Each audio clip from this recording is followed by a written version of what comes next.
Hello friends, welcome to the success Kendra. Friends, 2213 post Bihar दरोगा का जो पीटी एग्जाम 26 दिसंबर 2021 को लिया जाएगा। फ्रेंड्स, उसके लिए जो एडुटेरिया का वॉल्यूम 3 प्रैक्टिस बुक आया हुआ उसका आज हम लोग सेट नंबर 5 डिस्कस करेंगे। फ्रेंड्स, इससे पहले ऑलरेडी हम लोगों ने सेट नंबर 1 से लेकर के 4 तक को कवर कर लिया था, तो अगर आपने नहीं देखा है तो देख लीजिएगा। इन सभी वीडियोज़ का लिंक मैंने आज की इस वीडियो के डिस्क्रिप्शन बॉक्स में दे दिया है। फ्रेंड्स, प्लीज़ वीडियो को लाइक और शेयर जरूर कर दीजिएगा। तो चलिए आज का सेशन स्टार्ट करते हैं। पहला प्रश्न देखिएगा कि MRSAM मिसाइल का सफल परीक्षण भारत ने किस देश के साथ मिलकर के किया है। देखिए फ्रेंड्स, आपको कोशिश करना है 5 से 7 सेकंड के बीच में आप अपना आंसर चुन लीजिएगा। उसके बाद जो भी करेक्ट आंसर होगा पूरी डिटेल में मैं आपको बता दूंगा।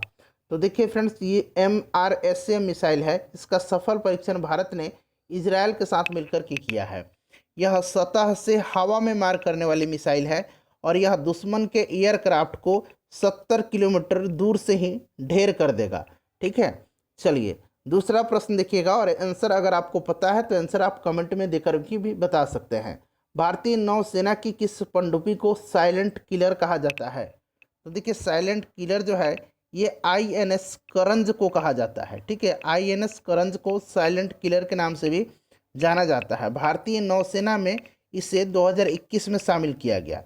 इसका निर्माण जो है मजगांव डॉक लिमिटेड और फ्रांस की कंपनी डायरेक्शन डैश कंस्ट्रक्शन नेवल्स ने मिलकर के किया है। तो राइट आंसर इसका ऑप्शन नंबर सी हो जाएगा, INS करंज। देखिए फ्रेंड्स, जो मैं एक्स्ट्रा फैक्ट्स आपको बताऊंगा उसको आप जरूर ध्यान रखेंगे।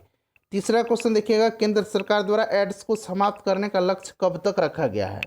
तो देखिए फ्रेंड्स, एड्स दिवस जो है प्रत्येक वर्ष 1 दिसंबर के दिन मनाया जाता है, इसको भी आप ध्यान रखिएगा। और भारत सरकार ने एड्स को 2030 तक पूर्ण रूप से जो है समाप्त करने का लक्ष्य रखा है। नेक्स्ट क्वेश्चन देखिएगा कि यूनेस्को साक्षरता पुरस्कार 2021 से किससे सम्मानित किया गया है। तो देखिए फ्रेंड्स, यूनेस्को साक्षरता पुरस्कार 2021 से national institute of open school को सम्मानित किया गया है। तो ये हो जाएगा NIOS। ठीक है, national institute of open school. Next question देखिएगा, अगला क्वेश्चन है कि 2021 के लिए भौतिकी का नोबेल सम्मान किससे सम्मानित किया गया है।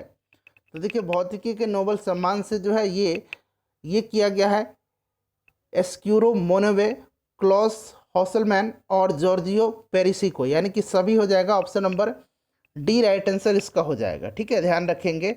चलिए फ्रेंड्स, नेक्स्ट क्वेश्चन देखते हैं। अगला क्वेश्चन है कि टोक्यो पैरालंपिक 2020 में पहली बार कितने देशों ने भाग लिया। तो कल वाला जो सेट नंबर 4 था उसमें मैंने आपको बता दिया था कि टोटल 5 देशों ने इस बार भाग लिया है। भूटान, मालदीव, उसके बाद अगर बात करें तो सेंट विंसेंट है, पराग्वे है और ग्रेनाडीनेस है। ठीक है फ्रेंड्स, ध्यान रखेंगे। तो देखिए, राइट आंसर जो है इसका ऑप्शन नंबर बी हो जाएगा। ठीक है, ऑप्शन नंबर बी इसका करेक्ट आंसर हो जाएगा। नेक्स्ट क्वेश्चन देख लीजिएगा। अगला क्वेश्चन है फ्रेंड्स कि अंग्रेजी भाषा के लिए साहित्य अकादमी पुरस्कार से किसे सम्मानित किया गया है। तो देखिए फ्रेंड्स, अंग्रेजी भाषा के लिए साहित्य अकादमी पुरस्कार जो है ये दिया गया है अरुंधति सुब्रमण्यम को। तो राइट आंसर इसका क्या हो जाएगा, right answer option number C हो जाएगा। ठीक है, उनकी पुस्तक when God is a traveller के लिए दिया गया है। When God is a traveller के लिए दिया गया है, ध्यान रखेंगे। ठीक है, वहीं अगर हम बात करते हैं हिंदी के लिए साहित्य अकादमी पुरस्कार, तो ये अनामिका को दिया गया है उनकी कविता संग्रह टोकरी में दिगंत थेरी गाथा के लिए। और मैथिली का जो है ये कमलकांत झा को उनकी कहानी संग्रह गाछ रूसल आछी के लिए दिया गया है। ठीक है, ध्यान रखेंगे। चलिए नेक्स्ट क्वेश्चन देखिएगा कि इजराइल के नए प्रधानमंत्री कौन बने हैं। देखिए फ्रेंड्स, इजराइल के अब नए प्रधानमंत्री बन गए हैं नेफ्ताली बेनेट। ठीक है, और इजराइल के नए राष्ट्रपति बने हैं इसाक हर्जोग। तो राष्ट्रपति का भी नाम आप ध्यान रखिएगा। इससे पहले जो है कौन थे, तो बेंजामिन नेतन्याहू थे इजराइल के प्रधानमंत्री। क्वेश्चन नंबर 9 देखिएगा, US एयर क्वालिटी इंडेक्स 2020 के अनुसार भारत का सबसे प्रदूषित शहर कौन सा है। तो भारत का सबसे प्रदूषित शहर जो है ये नई दिल्ली है। वहीं अगर विश्व का सबसे प्रदूषित शहर पूछा जाए तो पाकिस्तान का लाहौर शहर है। नेक्स्ट क्वेश्चन देखिएगा, सतत विकास रिपोर्ट 2021 के अनुसार भारत का स्थान क्या है। सबसे पहले जानिए ये सतत विकास रिपोर्ट जारी कौन करता है। तो ये जारी करता है SDSN, यानी कि सस्टेनेबल डेवलपमेंट सॉल्यूशंस नेटवर्क। ठीक है फ्रेंड्स, और अगर हम बात करते हैं भारत का स्थान, तो भारत का स्थान जो है इसमें कितना है, 120 है। पहले स्थान पर इसमें फिनलैंड है, दूसरे स्थान पर स्वीडन है, तीसरे स्थान पर डेनमार्क है। नेक्स्ट क्वेश्चन देखिएगा, विश्व प्रेस स्वतंत्रता दिवस कब मनाया जाता है? तो फ्रेंड्स ये प्रत्येक वर्ष जो है 3 मई के दिन मनाया जाता है। Option number B right answer हो जाएगा। इस वर्ष इसका थीम था information as a public good. Information as a public good, ठीक है फ्रेंड्स। और वैसे भी मैं जितने भी करंट अफेयर्स के इंपॉर्टेंट टॉपिक है, जैसे कि थीम है, उसके बाद जो लेटेस्ट अपॉइंटमेंट है, बुक और ऑथर्स के नाम है, जितने भी एक्सरसाइज हुए हैं युद्ध अभ्यास, उन सबको मैं टॉपिक वाइज आज ही से स्टार्ट कर रहा हूँ, ठीक है। तो आप लोग क्विक रिवीजन कर लीजिएगा, टॉपिक वाइज सारा करंट अफेयर्स आपका रिवीजन हो जाएगा। 12 नंबर क्वेश्चन देखिए, घर घर औषधि योजना की शुरुआत किस राज्य सरकार के द्वारा की गई है? तो देखिए इस योजना की शुरुआत जो है अभी हाल ही में 5 जुलाई 2021 से शुरू की है राजस्थान सरकार ने, ठीक है, जिसका उद्देश्य राज्य के सभी परिवारों को औषधि जड़ी बूटी प्रदान करना है। तो ऑप्शन नंबर इसका डी राइट आंसर हो जाएगा। बजट 2021-22 में राष्ट्रीय शिक्षा नीति के लिए कितना बजट आवंटित किया गया है? तो फ्रेंड्स ये कितना किया गया है? ये किया गया है 34,300 करोड़ रुपया। नेक्स्ट क्वेश्चन देख लीजिएगा कि आर्थिक सर्वेक्षण 2020-21 के अनुसार किस राज्य की प्रति व्यक्ति आय सबसे कम है? प्रति व्यक्ति आय सबसे अधिक गोवा का है, ठीक है, सबसे कम जो है ये बिहार का है। तो ऑप्शन नंबर ए राइट आंसर इसका हो जाएगा। नेक्स्ट क्वेश्चन देख लीजिएगा कि कौन सा राज्य अपने नागरिकों को मुफ्त में पानी उपलब्ध कराने वाला भारत का पहला राज्य बना है? देखिए पहला राज्य बन गया है, इसलिए इंपॉर्टेंट है। तो ये राज्य बना है गोवा, क्लियर है। और देखिए हाल ही में गोवा को रेबीज मुक्त भी घोषित किया गया है। तो प्रश्न पूछा जा सकता है कि किस राज्य को हाल ही में रेबीज मुक्त घोषित किया गया है? तो गोवा को। नेक्स्ट क्वेश्चन देख लीजिएगा कि बिहार सरकार ने मेडिकल एवं इंजीनियरिंग कॉलेजों में महिलाओं को कितना प्रतिशत आरक्षण देने की घोषणा की है? तो ये दिया है कितना, 33% देने की घोषणा की है। उसके बाद देखिएगा, और फ्रेंड्स प्लीज़ वीडियो को लाइक और शेयर जरूर कर दीजिएगा। और देखिए फ्रेंड्स, इससे पहले जो है 2008 से लेकर के अब तक जितने भी बिहार दरोगा में प्रश्न पूछे गए हैं उनको हमने सब्जेक्ट वाइज, बिहार दरोगा का जो घटना चक्र है उसको सब्जेक्ट वाइज हमने कवर किया हुआ है। हिस्ट्री को अलग, पॉलिटी को अलग, ज्योग्राफी को अलग, साइंस का अलग। और ऑलरेडी हम लोगों ने 3 से 4 प्रकाशन का बिहार दरोगा का प्रैक्टिस सेट भी कवर कर रखा है। सभी का लिंक डिस्क्रिप्शन में मिलेगा, देख लीजिएगा। दुनिया का सबसे ऊंचा आर्क ब्रिज जो है इसका निर्माण किस नदी पर किया जा रहा है? तो सबसे ऊंचा जो है आर्क ब्रिज, इसका निर्माण जो है ये किस नदी पर? तो चिनाब नदी पर किया जा रहा है, ठीक है। तो राइट आंसर ऑप्शन नंबर इसका ए हो जाएगा, चिनाब नदी पर, जम्मू कश्मीर में। नेक्स्ट क्वेश्चन देखिएगा, गोल्डन राइस को उत्पादन को मंजूरी प्रदान करने वाला दुनिया का पहला देश कौन बना है? तो फ्रेंड्स ये कौन सा देश बन गया है गोल्डन राइस के उत्पादन को मंजूरी प्रदान करने वाला? तो ये बन गया है Philippines. Option number B right answer हो जाएगा। नेक्स्ट क्वेश्चन देखिएगा कि बीसीसीआई ने T20 भारतीय पुरुष क्रिकेट टीम का नया कैप्टन किसे नियुक्त किया है? तो अब नए कैप्टन बन गया है T20 क्रिकेट के भारत के रोहित शर्मा, और उप कप्तान बनाया गया है किसको? तो केएल राहुल को, ठीक है। तो रोहित शर्मा हो जाएगा। उसको देखिएगा कि ऑक्सी प्योर नामक ऑक्सीजन बार की शुरुआत किस एयरपोर्ट पर किया गया है? तो फ्रेंड्स ये किया गया है दिल्ली एयरपोर्ट पर, ठीक है। यात्रियों को ऑक्सीजन युक्त हवा प्रदान करने के उद्देश्य से दिल्ली एयरपोर्ट पर ऑक्सी प्योर बार की स्थापना की गई है। अगला प्रश्न देखिएगा कि विश्व बैडमिंटन चैंपियनशिप 2026 का आयोजन कहाँ किया जाएगा? तो देखिए विश्व बैडमिंटन चैंपियनशिप 2026 का आयोजन जो है ये भारत में किया जाएगा, ठीक है। तो भारत हो जाएगा इसका राइट आंसर, इंपॉर्टेंट है, ध्यान रखिएगा। उसको देखिएगा कि भारत तथा रूस के मध्य इंद्र सैन्य अभ्यास का आयोजन कहाँ किया गया? तो देखिए ये द्विवार्षिक सैन्य अभ्यास है इंद्र, और ये तीनों सेनाओं के मध्य होता है, क्लियर है फ्रेंड्स। तो देखिए इसका आयोजन जो है, इसका आयोजन किया गया है रसिया के वोल्गोग्राद में, ठीक है, वोल्गोग्राद में, यहाँ मैं लिख दे रहा हूँ वोल्गोग्राद में इसका जो है आयोजन किया गया। और जो इसका इंद्र नेवल एक्सरसाइज है, मैंने बताया कि ये तीनों सेनाओं का जो है ये युद्धाभ्यास है। तो नेवल एक्सरसाइज जो है इंद्र नेवल एक्सरसाइज, ये आपको कहाँ पर? तो ये बाल्टिक सागर में हुआ है, ठीक है। तो देखिए इनमें से कोई नहीं इसका राइट आंसर हो जाएगा।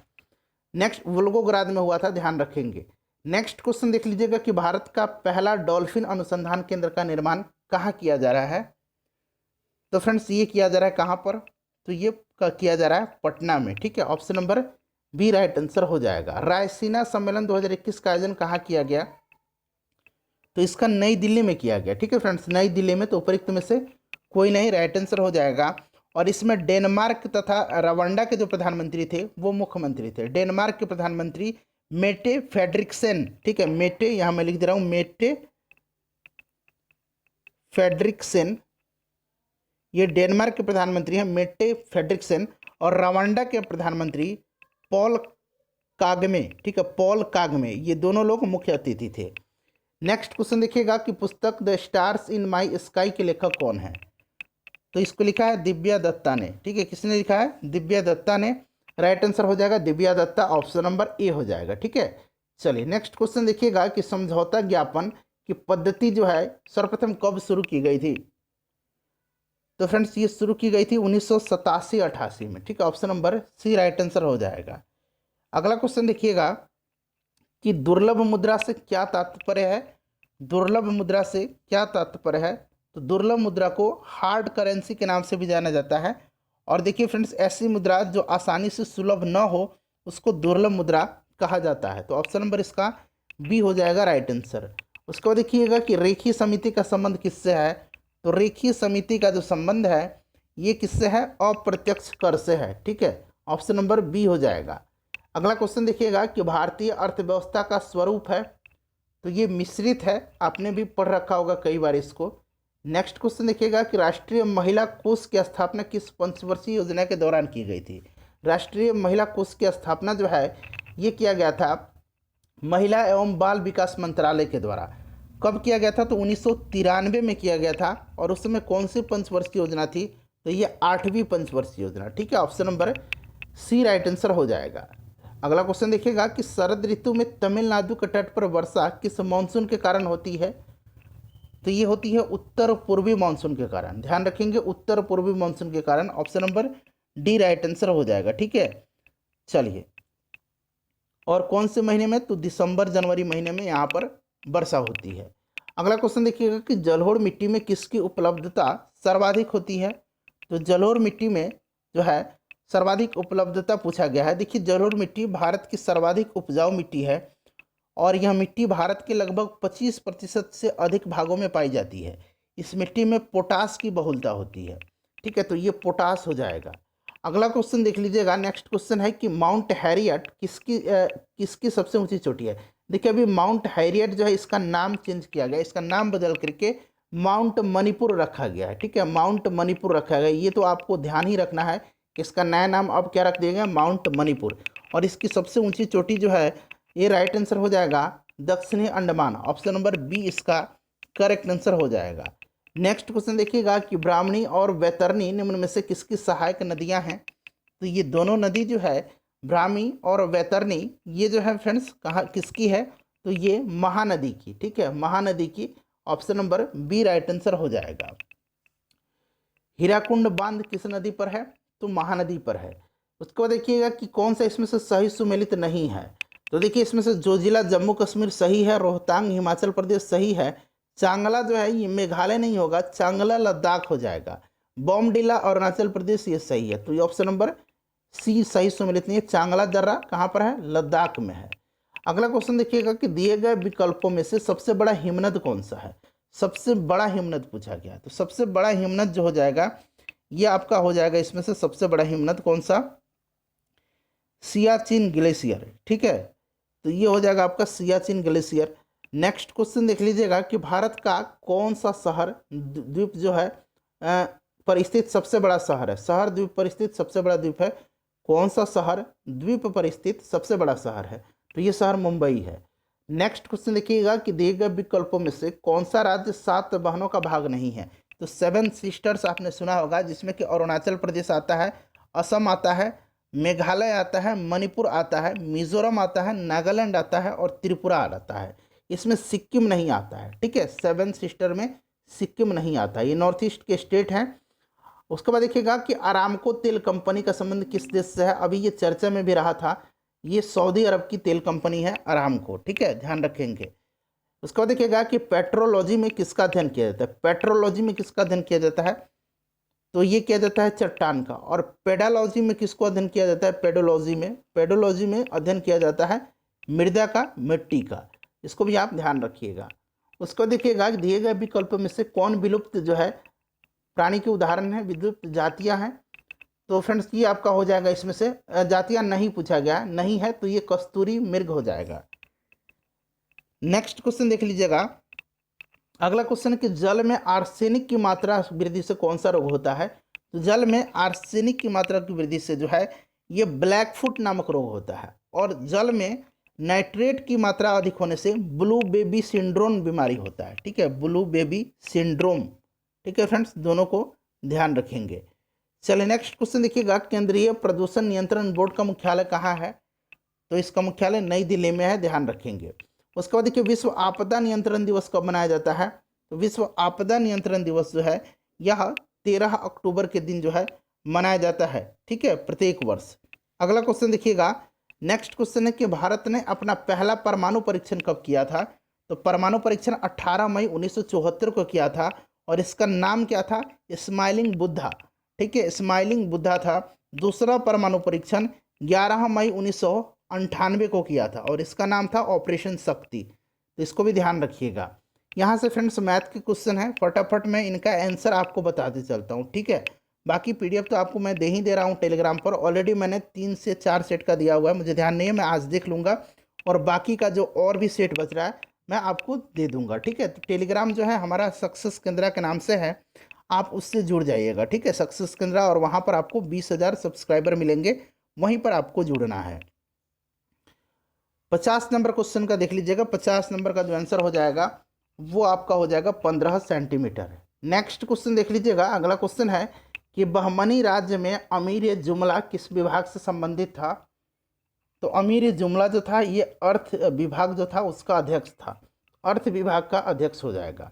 उसके बाद वकील ए कुल, वकील ए कुल ये जो था फ्रेंड्स, वकील ए कुल ये क्या था? तो ये था मंत्रियों के कार्यों का निरीक्षण करने वाला। कोतवाल जो था ये नगर का प्रमुख पुलिस अधिकारी होता था और पेशवा जो था ये वकील ए सल्तनत का सहायक था। नेक्स्ट क्वेश्चन देखिएगा कि सनकादी संप्रदाय से संबंधित संत निम्न में से कौन है? तो फ्रेंड्स ये निम्बकाचार्य हैं, तो ऑप्शन नंबर ए हो जाएगा राइट आंसर। उसके बाद देखिएगा कि अरबों द्वारा सिंध पर आक्रमण कब किया गया?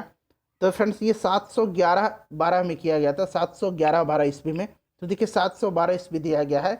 मोहम्मद बिन कासिम के नेतृत्व में सर्वप्रथम अरबों ने सिंध पर आक्रमण किया और उस समय सिंध का शासक जो था वो दाहिर था, ये भी पूछा जाता है। ठीक है, चलिए उसके बाद देखिए सर्वप्रथम दिल्ली के अमीरों का दमन करने वाला सल्तनतकालीन शासक कौन सा था?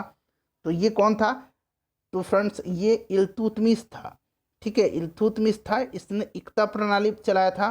सर्वप्रथम इसने शुद्ध अरबी सिक्के चलाया था। इसने कुतुब मीनार के निर्माण कार्य को पूरा करवाया था। तुर्क एक चहलगामी इसी ने शुरू किया था। तो ये इल्तुतमिश हो जाएगा और इसी ने राजधानी को लाहौर से लेकर के दिल्ली आया था। क्लियर? चलिए गुलाम वंश का था। देखिए इसमें मिलान करना, ये बौद्ध मठ है और उनका स्थान दिया गया है। देखिए हेमिस मठ जो है ये लद्दाख में है। ठीक है, उसके बाद तवांग मठ जो है ये अरुणाचल प्रदेश में है। बोधि मंडा मठ जो है यह बोध गया में है और नामग्याल मठ जो है ये आपका धर्मशाला में है।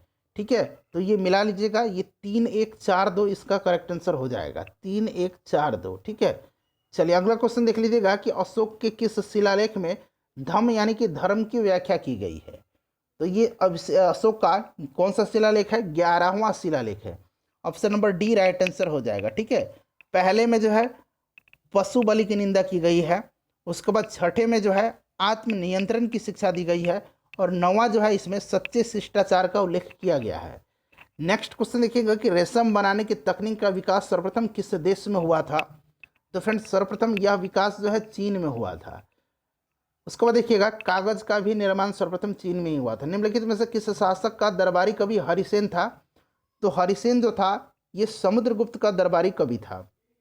और फ्रेंड्स आपको याद होगा कि प्रयागराज का जो प्रशस्ति लेख है, इलाहाबाद का जो प्रशस्ति लेख, ठीक है, इसकी रचना हरिसेन ने ही किया था। ठीक है, ये समुद्रगुप्त का दरबारी कवि था। द्वैध शासन का जनक निम्नलिखित में से किसे माना जाता है? तो ये माना जाता है लियोनस कार्टियस को। ठीक है, ऑप्शन नंबर सी हो जाएगा। 1857 की क्रांति तथा संबंधित स्थान को सुमेलित करे। क्रांतिकारी का नाम है और इधर देखिए स्थान है। तो लियाकत अली ने इलाहाबाद से, ठीक है, किया था नेतृत्व। खान बहादुर खान ने कहाँ से? बरेली से। अजीमुल्ला ने कहाँ से किया था? फतेहपुर से। और बेगम हजरत महल लखनऊ से। ठीक है फ्रेंड्स, तो ये 4-3-1-2 हो जाएगा, 4-3-1-2। ठीक है, नेक्स्ट क्वेश्चन देख लीजिएगा कि अधोमुखी निस्यंदन सिद्धांत निम्नलिखित में से किस क्षेत्र से संबंधित था। तो ये था फ्रेंड्स किससे, the theory of downward filtration, अंग्रेजी में इसको कहा जाता है the theory of downward filtration, ये था शिक्षा से। ठीक है, ऑप्शन नंबर ए राइट आंसर इसका हो जाएगा। नेक्स्ट क्वेश्चन देखिएगा कि 1872 में नेटिव मैरिज एक्ट को पारित कराने में महत्वपूर्ण भूमिका निम्नलिखित में से किसने निभाई थी। तो देखिए फ्रेंड्स, ये जो नेटिव मैरिज एक्ट था 1872 की, इसको पारित करवाने में महत्वपूर्ण भूमिका निभाई थी केशव चंद्र सेन ने। ऑप्शन नंबर ए राइट आंसर हो जाएगा। और ध्यान दीजिएगा फ्रेंड्स, इसके अंतर्गत जो है लड़कियों की न्यूनतम आयु जो है ये निर्धारित 14 वर्ष किया गया था और लड़कों का न्यूनतम आयु 18 वर्ष। ठीक है, विवाह की। कौन सी घटना सबसे पहले हुआ था, तो सबसे पहले जो है फ्रेंड्स ये हुआ था रॉलेट एक्ट। रॉलेट एक्ट जो है ये मार्च 1919 में पारित हुआ था। रॉलेट सत्याग्रह जो है अप्रैल 1919 में हुआ था। जालियांवाला बाग हत्याकांड जो है ये 13 अप्रैल 1919 को हुआ था और ये 6 अप्रैल 1919 को हुआ था और ये 18 मार्च 1919 को पारित हुआ था। ठीक है, और भारतीय राष्ट्रीय कांग्रेस का अमृतसर अधिवेशन जो है यह 2 दिसंबर 1919 को हुआ था। तो सबसे पहले इसमें रॉलेट एक्ट की घटना हो जाएगा। नेक्स्ट क्वेश्चन देख लीजिएगा कि भारत की संविधान सभा का गठन किसके प्रस्ताव पर किया गया। तो ये कैबिनेट मिशन की संस्तुतियों के आधार पर जो है किया गया था, आपको याद होगा। ठीक है, तो राइट आंसर इसका कैबिनेट मिशन हो जाएगा। उसके बाद देखिएगा कि मंत्रिमंडल पद्धति का तथा सामूहिक जिम्मेदारी निम्न में से किस देश की देन है। तो यह देन जो है यह ब्रिटेन की है। ठीक है, ब्रिटेन की है। ध्यान रखेंगे लोकसभा एवं विधानसभा के प्रति मंत्रिमंडल का सामूहिक उत्तरदायित्व जो है ब्रिटेन की शासन प्रणाली से लिया गया है। निम्नलिखित में से कौन सा रिट व्यक्तिगत स्वतंत्रता का बुल्कवर्क है। तो ये हो जाएगा आपका बंदी प्रत्यक्षीकरण। ठीक है, आर्टिकल 32 के तहत सुप्रीम कोर्ट को 5 प्रकार के रिट जारी करने का अधिकार है। क्लियर। चलिए नेक्स्ट क्वेश्चन देखिएगा कि निम्नलिखित में से कौन सा भारतीय संविधान द्वारा प्रत्याभूत मौलिक अधिकार है। तो ये मौलिक अधिकार आपका है समानता का अधिकार है। ठीक है, ये जो है प्रत्याभूत मौलिक अधिकार है। ठीक है, वर्तमान में टोटल 6 मौलिक अधिकार हैं। मौलिक कर्तव्य अलग है, टोटल 11 मौलिक कर्तव्य हैं, दोनों को ध्यान रखिएगा। ठीक है, चलिए नेक्स्ट क्वेश्चन देखिएगा कि भारतीय संविधान में राज्य के नीति निर्देशक तत्वों को शामिल करने का मुख्य कारण क्या है। तो इसका एक ही मुख्य कारण है। यह मुख्य कारण क्या है, तो कल्याण समाज की स्थापना करना। ठीक है फ्रेंड्स, ध्यान रखेंगे संविधान के भाग 4 में है, अनुच्छेद 36 से लेकर 51 तक में इसको रखा गया है। आयरलैंड की संविधान से लिया गया है और इसका मूल उद्देश्य कल्याणकारी राज्य की स्थापना करना है। ठीक है, चलिए नेक्स्ट क्वेश्चन देखिएगा कि राष्ट्रपति की सेवानिवृत्ति की आयु क्या है। देखिए सेवानिवृत्ति की आयु जो है वो नहीं दिया गया है। Option number D right answer इसका हो जाएगा। ठीक है, ध्यान रखेंगे कोई सीमा नहीं रखी गई है राष्ट्रपति की सेवानिवृत्ति की। अगला क्वेश्चन देखिएगा, और 35 वर्ष जो आयु है वो तो रखा गया है कि 35 वर्ष होना चाहिए। उसके बाद देखिए निम्नलिखित में से कौन सी समिति संसद की अस्थायी समिति नहीं है।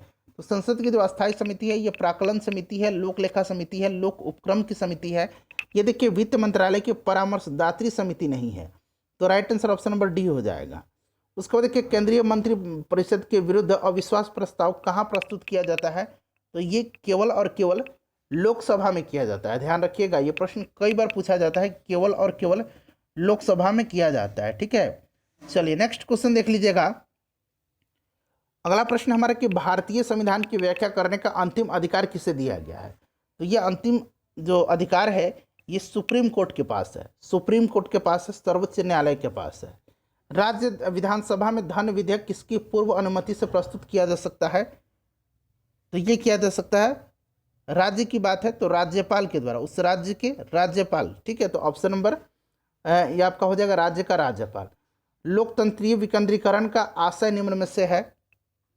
तो देखिए लोकतंत्रीय विकेंद्रीकरण का आशय है आपका स्थानीय सरकार। ठीक है, स्थानीय स्वशासन।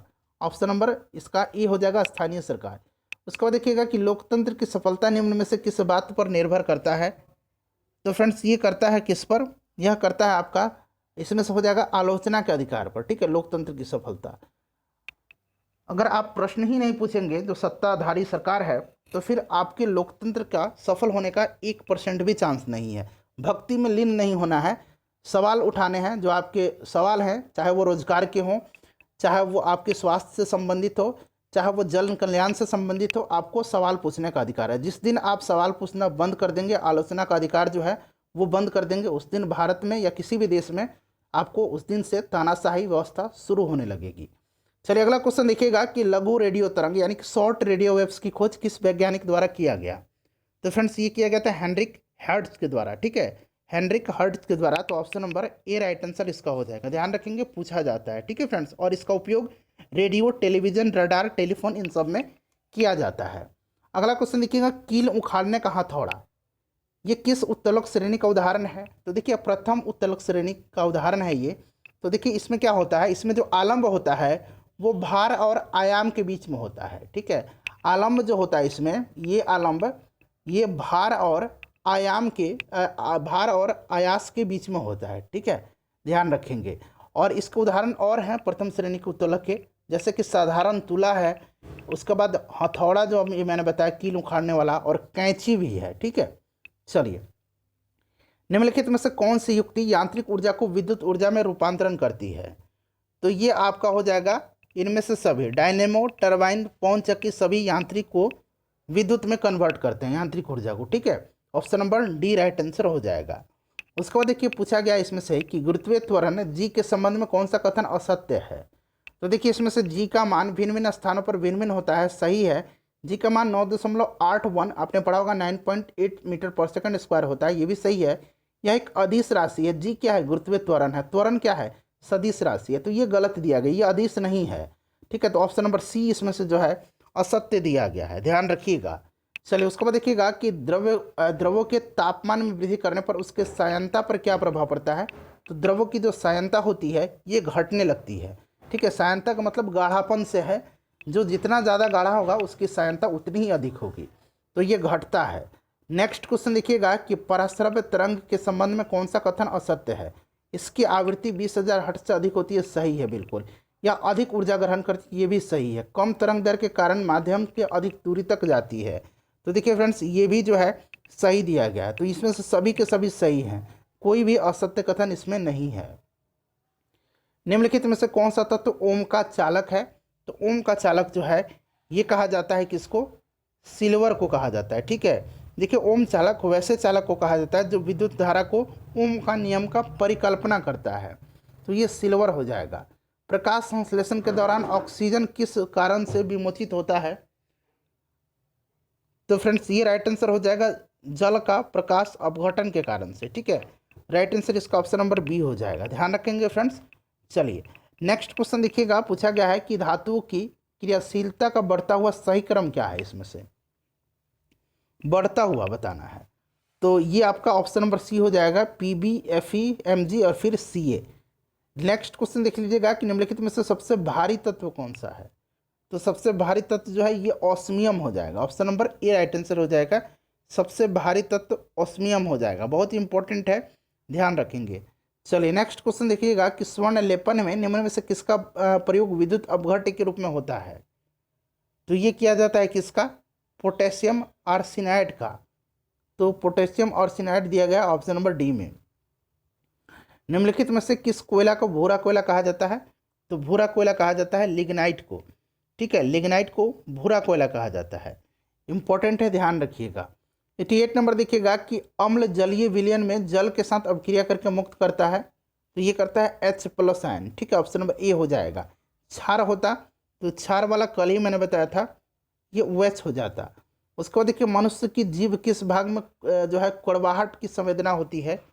तो ये आपको होता है पिछला भाग में, ऑप्शन नंबर इसका बी राइट आंसर हो जाएगा, ठीक है। उसके बाद अगर हम जीभ के जो अग्र भाग है उसमें मीठापन होता है, पार्श्व किनारे पर खट्टे और अग्र छोर पर किनारे वाला जो भाग है अग्र छोर पर वहाँ साल्टी यानी कि नमकीन स्वाद की संवेदना होती है। उसके बाद देखिए कौन से एंजाइम प्रोटीन को पेप्टोन में बदलता है। पेप्टोन में कौन बदलता है, तो ये बदलता है pepsin, option number C right answer हो जाएगा, ठीक है, पेप्सिन बदलता है, क्लियर। चलिए अगला क्वेश्चन देखिएगा कि कौन सा विटामिन हमारे शरीर में सबसे तीव्रता से बनता है। तो ये बनता है vitamin D, option number C right answer हो जाएगा। हमारे शरीर में विटामिन डी का संश्लेषण सूर्य के प्रकाश में उपस्थित पराबैंगनी किरणों द्वारा त्वचा के कोलेस्ट्रॉल के द्वारा होता है, ठीक है। विटामिन डी का रासायनिक नाम कैल्सीफेरॉल होता है। चलिए नेक्स्ट क्वेश्चन देखिएगा कि किस भाग में पाचक एवं श्वसन नलियां क्रॉस करती हैं, किस भाग में हमारे शरीर के, तो ये आपका हो जाएगा ग्रसनी। ठीक है, ऑप्शन नंबर ए राइट आंसर इसका हो जाएगा। रक्त में मूत्र अम्ल की उच्च स्तर के कारण निम्नलिखित में से कौन सा रोग हो जाता है, तो यह रोग है गाउट रोग। ठीक है, option number C right answer हो जाएगा, गाउट रोग होता है। ध्यान रखेंगे, एक प्रकार का गठिया रोग हो जाता है। उसके बाद देखिएगा कि आंख का वह कौन सा भाग है जिसमें वर्णक होता है जो किसी व्यक्ति के आंखों का रंग निश्चित करता है। तो आंख का जो ये रंग होता है ये किसके द्वारा, तो ये हो जाएगा आपका कोराइड के द्वारा। ऑप्शन नंबर 20 का राइट आंसर हो जाएगा। ठीक है फ्रेंड्स, चलिए नेक्स्ट क्वेश्चन देख लीजिएगा। अगला क्वेश्चन है कि मानव गोलकृमि एक मानव परजीवी है जो निम्न में से किसमें पाया जाता है, तो ये पाया जाता है किसमें, क्षुद्रांत में। तो ऑप्शन नंबर ए राइट आंसर हो जाएगा। शेर शाही मस्जिद कहाँ स्थित है, तो शेर शाही मस्जिद जो है ये पटना में स्थित है। विश्व स्तनपान दिवस कब मनाया जाता है, तो विश्व स्तनपान दिवस जो है ये अगस्त के महीने में मनाया जाता है। ठीक है, चलिए, और ये 1 अगस्त के दिन विश्व स्तनपान दिवस मनाया जाता है, 1 अगस्त के दिन।